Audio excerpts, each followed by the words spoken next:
તો સમગ્ર ગુજરાતનો સૌથી મોટામાં મોટું કોઈ પરગણો હોય તો એ આપણું 282 પરગણું છે.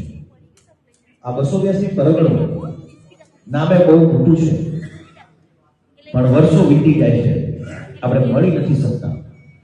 એક આપણી આ મળવાની પદ્ધતિ જે છે એ પદ્ધતિમાં આપણે ક્યાંક ને ક્યાંક ઉણા ઉતર્યા છે. 282 પરગણાના શૈક્ષણિક સંકુલ બનાવવા તરફ અમે આગળ વધી રહ્યા છીએ.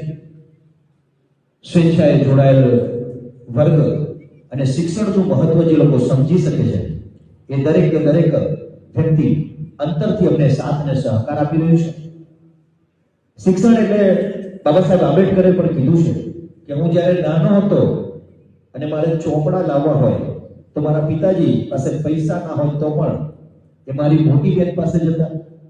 બે બહેનો હતી એમની, બે બહેનોની પાસે જતા હતા અને એમની પાસે પણ પૈસા ના હોય તો પોતાના ઘરેણા મૂકીને પણ પૈસા લાવી અને બાબા સાહેબને ચોપડા આપી શકતા, લાવી આપતા હતા.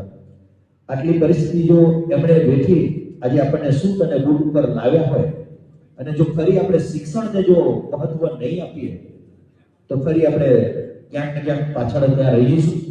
એટલે 282 પરગણાના સ્વેચ્છાએ જોડાયેલ ગ્રુપ દ્વારા આપણે એક નાનું અમથું પગથિયું ચડવાનો પ્રયત્ન કર્યો છે. તો તમે જે સાથ અને સહકાર આપી રહ્યા છો એવા સાથ અને સહકારની અપેક્ષા સાથે આપ સૌને મારી નમ્ર વિનંતી છે કે નાનું પણ આપણું કંઈક હોવું એ જરૂરી છે અને એના માટે જ આપણે અત્યારે ભેગા થયા છીએ. રજીસ્ટ્રેશનની સરકારી નીતિ નિયમ પ્રમાણે આપણે રજીસ્ટ્રેશન થઈ ગયા પછી આગળ આપણે શું આયોજન કરશું એ વોટ્સએપ અને મીડિયા મારફતે આપણે દરેકને મેસેજ આપીશું. અસ્તુ, જય ભીમ, નમો બુદ્ધાય.